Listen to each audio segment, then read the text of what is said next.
அண்ணனுக்கு மட்டும் ஏன் தான் நல்லதே நடக்க மாட்டேங்கும் அப்படின்னு சொல்லிட்டு பல்லவன் ரொம்பவே ஃபீல் பண்றாங்க. ஏன்னா சேரனோட நிச்சயதார்த்தம் நின்னு போச்சு. இப்போ நிலா சொல்றாங்க, நான் அவசரப்பட வேண்டாம்னு சொல்லி சொன்னேன்ல. ஏன்னு நீங்க அவசரப்பட்டீங்க அப்படின்னு சொல்லி சொல்றாங்க. இல்லப்பா நிச்சயம் உடனே வச்சுக்கலான்னு சொன்னாங்க. அதனால தான் வச்சுட்டேன். நான் வந்து கல்யாணம் பண்ணிட்டேன் அப்படின்னா, பாண்டிக்கு கல்யாணம் ஆயிரும்ல. பாவம்ல அந்த புள்ள அப்படின்னு சொல்லி சொல்றாங்க. உடனே பாண்டி இருந்துட்டு, அவ வந்து உன்ட்ட ஏதாவது பேசினாளானே அப்படின்னு சொல்லி சொல்றாங்க.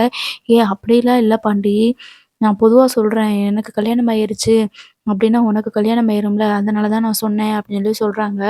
ஏண்ணே அதுக்காக நீ இப்படியெல்லாம் ஒரு குடும்பத்தில போய் மாட்டிக்கணும்னு அவசியமே இல்லைலண்ணே.